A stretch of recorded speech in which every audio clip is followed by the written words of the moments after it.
Olá, o Novos Tempos está começando e no programa de hoje vamos discutir dois temas que estão em pauta e causando muita polêmica: a reforma na educação e a PEC 241. Para conversar com a gente sobre esses assuntos, nós convidamos a doutora em Ciências Sociais, professora da PUC Minas, Antônia Montenegro. E nesse primeiro bloco vamos conversar sobre a reforma na educação, numa empreitada para tentar tornar os estudos mais atraentes e reduzir a evasão escolar. O ensino médio vai sofrer mudanças. Uma medida provisória assinada pelo presidente Michel Temer propõe um aumento da carga horária e a flexibilidade para os alunos estudarem as matérias que preferirem. O governo decidiu tornar metade da grade curricular fixa e igual para todos os alunos. A outra metade, quem vai escolher é o estudante. A parte da grade, que será igual e obrigatória para todos, estará na Base Nacional Comum Curricular, que ainda não está pronta. Mas a medida provisória determina que português e matemática serão disciplinas obrigatórias durante os 3 anos. Aos poucos, o ensino médio passará a ser período integral. As mudanças previstas são para 2018. Decisões recentes que envolvem diretamente a educação no Brasil movimentaram alunos e professores em todo o país. Para alguns, as modificações não satisfazem o interesse dos principais envolvidos. No mínimo, isso deveria ser dado por um projeto de lei, né? E não por uma medida provisória. Porque o projeto de lei você tem uma ampla discussão nas comissões de educação do Congresso Nacional, você tem uma votação prévia, né, na Câmara dos Deputados e logo depois no Senado. Então passa por uma discussão social, uma oitiva das diversas camadas sociais, inclusive os professores. Reivindicando a revisão das medidas tomadas, alunos de vários estados ocuparam as escolas em que estudam. Os alunos, eles estão manifestando sua opinião política dentro de uma sociedade democrática, uma vez que essas reformas irão afetar diretamente a vida deles. Eles criticam muito esse ponto. Outro ponto que eles criticam muito é justamente a retirada dessas disciplinas, uma vez que eles percebem a necessidade delas, que eles já têm contato com essas disciplinas, percebem e gostam dessas disciplinas dentro do currículo, e pensam que são fundamentais para a sua formação humana, né? Em Belo Horizonte, a Escola Estadual Governador Milton Campos, conhecida como Estadual Central, está ocupada desde o dia 6 de outubro. O movimento foi organizado pelo Grêmio do colégio. A gente chegou à conclusão em conjunto que a gente deveria ocupar a escola. E aí a gente resolveu fazer uma assembleia aqui na escola, que ocorreu de manhã, para entrar no consenso que a gente deveria realmente ocupar ou não. E os alunos que participaram entraram no consenso que a gente devia fazer essa ocupação. A gente quer mostrar assim, a reformulação do ensino médio que a gente deseja, né? Fazendo oficinas de pintura, oficina de canto, capoeira, mostrando a cultura, né? O que a gente quer para o ensino médio. Não é só você ir tacar uma medida sem consultar aluno nenhum e muito menos professor. Nem todos os alunos do colégio concordam com as ocupações. As amigas Ana Clara e Ana Luísa, por exemplo, são contra as medidas do governo. Entretanto, discordam da movimentação dos colegas. Falta muita responsabilidade, não tem um pai aqui para poder olhar esses meninos. Então, assim, até mesmo em horários, eles estão colocando músicas com letras erradas, com falta de respeito aos professores e aos alunos que não querem isso. Isso é uma escola. Eu acho que deveria, poderia estar ocupando, mas em outro local. Na Câmara, aí sim. Professora, primeiro eu queria agradecer a sua presença aqui no Novos Tempos. Queria começar te perguntando a sua opinião em relação à reforma na educação. Você acha que os alunos, eles têm maturidade para escolher o que eles querem estudar? Olha, em primeiro lugar, a reforma, ela traz uma leitura bastante atrasada do que é o processo de educação e do conhecimento no mundo contemporâneo, né? Quando ela estabelece 2, 3 disciplinas, como as disciplinas básicas, como se as outras fossem supérfluas, é uma falta de entendimento do que significa uma filosofia, uma sociologia, artes, para a própria formação, entre aspas, básicas dos sujeitos. Então, a primeira coisa que se tem a destacar é que a reforma ela é restritiva, num mundo em que a demanda é exatamente por um sujeito que seja capaz de pensar autonomamente, que seja capaz de fazer links plurais e diversos com vários tipos de conhecimento. E ele só é capaz se ele tiver os acessos, as condições para esse conhecimento, que a escola é o espaço para isso. A internet te dá informação, não a reflexão que produz o conhecimento. Quanto à questão da maturidade, o aluno, ele é o sujeito que está lá na construção do conhecimento. Então, embora ele possa não ter maturidade para decidir determinadas coisas, no que se refere ao conhecimento, ele é sujeito, ele é partícipe. Não há como você pensar conhecimento com alguém de fora inculcando conteúdos. É uma interação, é uma relação com esse sujeito que está em construção. Então, nesse sentido, ele tem sim essa capacidade, porque ele é parte constitutiva da relação no processo de produção do conhecimento. Ô, Antônia, deixa eu entrar nessa conversa, porque ele é muito interessante, né? Eu quero trazer para o nosso bate-papo aqui essa provocação do professor, porque nada contra um governo querer melhorar, né, os processos educativos de uma nação, percebendo que o conhecimento humano é sempre assim, né? A gente vai se aperfeiçoando. Agora, do modo como está sendo proposta, sem entrar no mérito do conteúdo da proposta, mas o modo, sem discutir com a sociedade, sem discutir com os professores, com especialistas, com os próprios sujeitos da educação, são os estudantes, como você mesmo se referiu, já começou a coisa faltando aí algo, né? Não é verdade? Olha, Edivar, nós estamos no contexto de uma sociedade democrática, em que ouvir os diferentes grupos, a pluralidade que se compõe a sociedade, é parte fundamental para a governabilidade. Não é mais só aquela perspectiva de que uma vez você elegeu um representante, ele se desloca da sociedade e ali ele pensa pela sociedade. E a reforma, como ela está sendo proposta, ela vem romper drasticamente. Ela não é só restritiva no seu conteúdo, como no processo. Porque ela está ainda num modelo de uma democracia, de uma elite conservadora, né? Decide os rumos da nação. É a democracia formal, não a democracia substantiva. Não cabe mais no mundo contemporâneo essa perspectiva. Os sujeitos, a sociedade civil, é parte constitutiva da vida democrática. Não dá como você negar essa esfera pública do debate. Agora, então, nesse contexto, como acolher, compreender, refletir sobre as ocupações, né? Jovens com uma mentalidade, com uma pauta clara, com uma participação assim, visível da emergência do feminino, da mulher, das lideranças, mas sempre falando assim como uma coletividade, com uma pauta clara. Como é que você avalia essas ocupações aí das escolas secundárias, Antônia? Olha, os secundaristas, eles vêm oxigenar a política no sentido da esfera pública, uma vez que a gente imaginava que era só pontual as manifestações de 2013, que são coisas pontuais. Eles vêm demonstrar que eles estão, ainda que do ponto de vista da política institucional, do parlamento, você tenha altos índices de abstenção, mas no âmbito das interações, das relações da sociedade civil, as pessoas estão acompanhando, elas estão interessadas. Os jovens não estão alheios ao que está acontecendo. Então, essa ocupação a reforma toca diretamente a vida e o futuro dessas pessoas. Então, aí, isso para a gente é um elemento fundamental, entender que é a sociedade civil, na presença desses jovens, se posicionando, se colocando e dizendo, opa, eu sou um sujeito pensante, eu sou um sujeito que eu não aceito mais que as decisões sejam tomadas de cima para baixo. Afeta a minha vida, ela tem que ser construída comigo. Então, é uma posição política, não no sentido político-partidário, no sentido da política que interfere no nosso cotidiano, fundamental. E é essa capacidade de pressão da esfera da sociedade civil é que vai empurrar, inclusive, o processo de democratização para além da esfera formal, para além da esfera política institucional. E vai entranhar para os diversos níveis da vida, da sociedade. Isso é que é o avanço democrático. Então, essa ocupação, ela é salutar, ela é fundamental. Eu queria aproveitar que a gente está falando das ocupações e chamar um hashtag, porque a gente perguntou nas redes sociais da PUC Minas se as pessoas concordam com as ocupações nas escolas e universidades. Vamos dar uma olhadinha?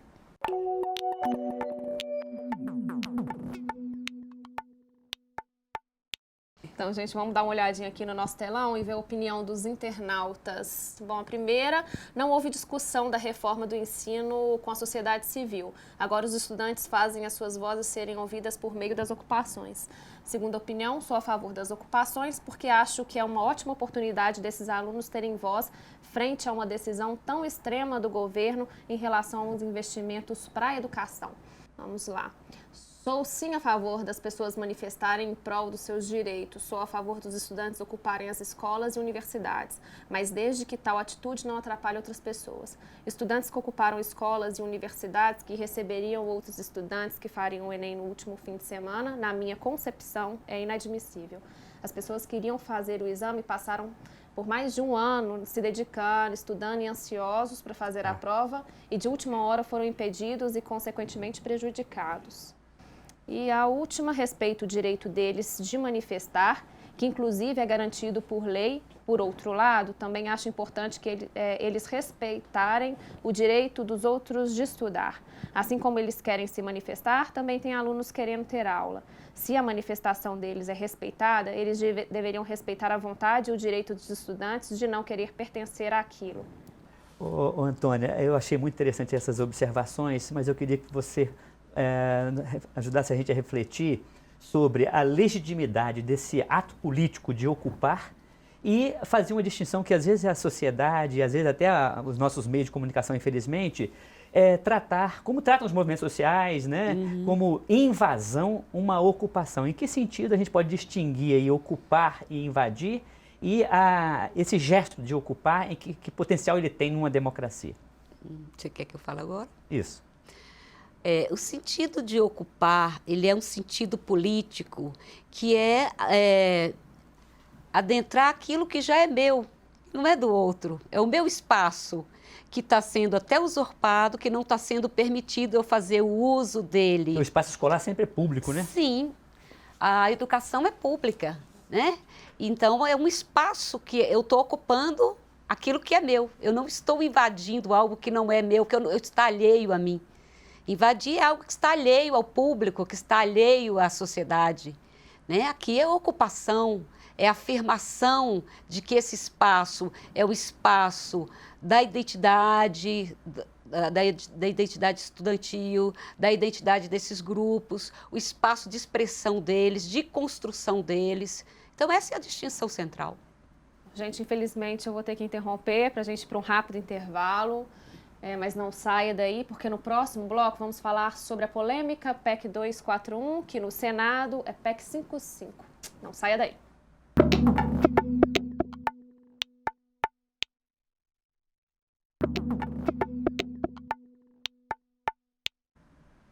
Estamos de volta com Novos Tempos e no primeiro bloco nós conversamos sobre a reforma na educação. Uma medida provisória assinada pelo presidente Michel Temer propõe o aumento da carga horária e a flexibilidade para o aluno estudar as matérias que preferir. Agora, no segundo bloco, vamos conversar sobre a PEC 241, que no Senado está com o número PEC 55. A PEC é uma das principais propostas do governo Michel Temer para reequilibrar as contas públicas. A proposta prevê que, nos próximos 20 anos, os gastos da União só poderão crescer conforme a inflação do ano anterior. A partir do 10º ano, porém, o presidente da República poderá propor ao Congresso uma nova base de cálculo. Em caso de descumprimento, a PEC estabelece uma série de vedações, como a proibição de realizar concursos públicos ou conceder aumento para qualquer membro ou servidor do órgão. Inicialmente, os investimentos em saúde e educação deveriam obedecer ao limite estabelecido pela PEC. Mas, diante da pressão popular e da repercussão negativa, o Palácio do Planalto decidiu que essas duas áreas só serão incluídas no teto a partir de 2018. Na noite de quinta-feira, dia 3 de novembro, os alunos da PUC Minas Coração Eucarístico decidiram em Assembleia Geral, convocada pelo Diretório Acadêmico dos Estudantes, ocupar a universidade, que é a primeira particular a ser ocupada no país. A gente atendeu a demanda dos estudantes, né? Eles fizeram assembleias dos seus institutos e o DCE, no papel de unificar essas assembleias para que a gente conseguisse atingir uma opinião comum, convocamos a Assembleia Geral que resultou na ocupação. É uma ocupação dos estudantes, né? A instituição entende que eles são os protagonistas dessa história, inclusive tem essa organicidade, fizeram a comissão, estão dialogando diretamente com a reitoria, né? O primeiro passo foi decidir o dia que a ocupação iria começar e qual prédio da PUC a gente ia ocupar. Porque a PUC é muito grande, né? Não dava para a gente ocupar todos os prédios. Então, a gente pensou em alguns locais estratégicos. Pensamos também na importância de ocupar no dia em que foi deliberado que a ocupação ia acontecer. A ocupação começou inicialmente no Instituto de Ciências Humanas. Mas devido à realização das provas do Enem nos dias 5 e 6, os alunos, em acordo com a PUC Minas, direcionaram o movimento para o prédio 20, onde não ocorreriam provas. A gente liberou por causa do Enem porque não faz sentido para a gente atrapalhar alunos que querem ter acesso ao ensino superior, sendo que nossa maior reivindicação é que as pessoas tenham acesso ao ensino superior e permanência também. Então, não faria sentido para a gente atrapalhar esses alunos. O principal objetivo da ocupação é protestar contra a proposta de emenda à Constituição 55, em trâmite no Senado. Nossa intenção aqui, a gente sabe que vai incomodar algumas pessoas de posicionamento contrário e tal, mas não é a nossa intenção. Aqui a gente não quer caçar confusão com ninguém, nem brigar. A gente quer aqui mostrar que a universidade é do estudante, esse espaço é nosso por direito. É por isso que a gente vê a necessidade de ocupar, principalmente diante do cenário político nacional atual, que é incisivo e é iminente o risco que a educação corre, tanto a pública quanto a particular.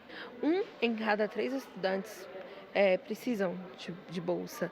Então, ProUni, FIES, bolsa de pesquisa, PIBIC, ProBIC, coisas que têm uma responsabilidade da educação. Na sexta-feira, dia 4, a PUC Minas entrou com pedido de reintegração de posse, que foi acatado na segunda-feira, dia 7.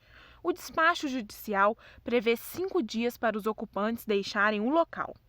O DCE da PUC Minas afirma ter conhecimento sobre a decisão, mas que ainda não foi notificado. Em nota, a PUC Minas afirma que continua o diálogo entre a reitoria e os alunos do movimento. Entretanto, a medida foi necessária, tendo como base os deveres dos gestores da instituição estabelecidos no Estatuto da Universidade. Além disso, a universidade afirma que cabe aos participantes do movimento considerar os direitos acadêmicos de outros alunos. Bom, professora, queria te perguntar por que essa PEC é tão polêmica? Quais são os pontos positivos e negativos? Olha, para te falar a verdade, positivos, se a gente pudesse encontrar, diria que uma preocupação em, de fato, você ter um controle fiscal, que eu acho que ninguém mesmo quer que tenha um descontrole. Agora, isso é uma possibilidade, na verdade é um mote, mas a grande questão que ronda a PEC não é isso. É a restrição que ela impõe, principalmente quando ela propõe congelar os investimentos do Estado em áreas que são cruciais. Como você mesmo disse, o Planalto já retrocedeu um pouquinho no sentido da saúde, da educação, pensando em que essas duas áreas elas entrariam a partir de 2018, né, nessa estrutura aí. Mas isso também não significa grande coisa, porque vai continuar sem investimento. Se você atualiza os recursos apenas pela inflação e os novos investimentos, o Estado ele vai estar reduzindo a sua capacidade de investimento, que é fundamental, né? Principalmente nessas duas áreas. E o que eu acho que é mais importante ainda, que vários economistas já demonstrou, que a PEC ela parte do princípio de que o déficit é ocasionado por essas coisas, ela não ataca o principal. Por exemplo, né, a Fundação Getúlio Vargas recentemente lançou um vídeo mostrando aí que essa questão das políticas sociais, ela não teve crescimento substantivo. Quando ele põe freio, ele está escamoteando o que deveria ser. O que deveria acabar? Com as desonerações do setor privado, que isso não é tocado. Você tem lá, não se pode mais aumentar recursos de desoneração. Mas, e os que estão aí, que foram utilizados, inclusive, com a perspectiva de alavancar a economia e que não resultou em novos investimentos, em novos empregos, né? Na hora que a crise pegou, esses setores que foram altamente estimulados com recursos públicos, com desonerações, eles não quiseram nem saber, eles demitiram. E esse é um ponto nodal. Agora, Antônia, é interessante que se o mote é o discurso de austeridade, né, que o Brasil está quebrado, precisamos colocar o Brasil nos trilhos, né, etc. A grande pergunta é se o governo, com esse discurso, está sendo coerente. Porque as grandes acusações é que em outras áreas que precisam ser mexidas, como você estava apontando, não estão. E isso procede? Procede, porque se você pensar, a gente sabe que tem aposentadorias estratosféricas, determinadas categorias como de juízes, né, uma parte desses estamentos dentro do Estado que não foram mexidas, que não vão ser mexidas, e outro ponto que acirrou o déficit fiscal, além da crise interna, uma parte da crise internacional, também é a questão dessas desonerações fiscais desses setores, que começou lá no governo Dilma, né? A gente não está aqui tirando essa coisa. Essas desonerações que eram pensadas em função de alavancar mesmo estratégias de geração de emprego, de minorar os sintomas da crise que iria aparecer, ninguém se fala nisso. Agora, outras pessoas estão acusando a PEC de violentar a nossa Constituição. Isso procede? É justo? Saiu, acho que ontem, um parecer de um jurista lá do Senado, né, de um assessor do Senado, demonstrando que ele viola determinadas cláusulas pétreas, que são cláusulas, inclusive, da garantia dos direitos individuais. E esse parecer ele vem apontando exatamente da inconstitucionalidade da PEC. Ela não padece do vício só do conteúdo, mas também da forma, do que no campo do direito eles chamam a materialidade. E o que eu acho assim, que mais me tocou em termos de crítica, eu queria saber se isso é justo, foi que ela afeta a quem mais precisa de políticas públicas. E não, por exemplo, aborda, por exemplo, se é que todos estamos precisando em termos de Brasil, uma taxação, por exemplo, de quem mais tem, ou dos bancos, ou daqueles que poderiam, né, arcar com essas dificuldades, que elas vai penalizar mais os mais pobres. É isso mesmo? É porque o discurso de que o Estado gastou mais e gastou nas áreas da assistência, e não é verdade. O que se vem demonstrando na área das políticas sociais, o dado, você vem mostrar dados que você não pode se esquivar de reconhecê-los, que vem mostrando que o crescimento das políticas sociais, elas não foram tão impactantes nesse déficit orçamentário. Mas o que se faz? Se escamoteia, busca nessa perspectiva de criminalizar, digamos assim, os gastos sociais, porque é uma leitura mesmo de um paradigma que está norteando, que é aquela coisa do mercado, do livre mercado, que a gente já viveu essas experiências até recentemente, as crises, cada vez que se acumula do mercado totalmente desregulamentado, né, da competição pela competição, a gente sabe que até mesmo para o setor, para determinados segmentos empresariais, essa competição ela é espúria, né? Ela é predatória. Então, se a gente pudesse agora, para ligar os dois blocos da nossa entrevista, quando os jovens ocupados manifestam que a principal bandeira é contra a PEC, eles estão demonstrando consciência política, não é verdade? Consciência e conhecimento, né? Não é só bordão. Quando você conversa com esses jovens, eles estão lendo, eles estão se informando, eles estão se inteirando. Então, é uma consciência política sustentada não por uma perspectiva de um oba-oba, como às vezes você pode fazer um movimento pelo Facebook, pela internet. Não, uma compreensão das possibilidades negativas, né, que isso vai trazer para a vida deles, porque eles irão sofrer as consequências disso no mercado, inclusive. Né? A redução dos investimentos na área da saúde, na área da educação, vão impactar diretamente esses grupos e os grupos mais vulneráveis socialmente, porque cabe ao Estado garantir. O mercado ele não é um alocador justo de recursos. Qualquer economista, até liberal, sabe disso. Então, o Estado é que ele tem que atuar para minorar esse desequilíbrio, esse fosso social que, historicamente, o Brasil vivencia. É um dos países com mais altos índices de desigualdade. Antônia, infelizmente estamos chegando ao fim da nossa entrevista. Muito obrigado pela sua presença, enriquecendo novos tempos. Obrigada a vocês. Eu que agradeço a PUC TV.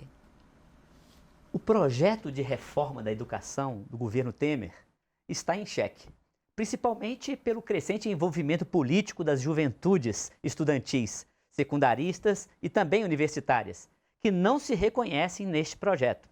Apesar de subestimadas pelo governo, elas estão ocupando escolas, atuando pelas redes sociais, organizando coletivos, com discursos afinados e uma pauta com reivindicações concretas. Além disso, elas estão recebendo de forma crescente o apoio de pais e professores. Do mesmo modo, a proposta de emenda constitucional 241, aprovada com ampla maioria na Câmara e que agora tramita no Senado como PEC 55, também está em xeque pelas juventudes ocupadas, pela CNBB, pelo CONIC, pelos movimentos sociais, partidos de esquerda, dentre outras instituições. Esperamos, então, que o programa de hoje tenha ampliado seus horizontes de compreensão e despertado o desejo de melhor exercer a sua cidadania e participar da construção da sociedade justa e democrática. Bom, por hoje é só. Fiquem com Deus e até o próximo programa. Ana Carolina. E você pode rever esses e outros programas da PUC TV através das nossas redes sociais. É só escrever PUC TV Minas e o nome do programa. O Novos Tempos é uma parceria da PUC TV Minas e o Ânima, Sistema Avançado de Formação da PUC Minas. A gente volta na semana que vem. Até lá!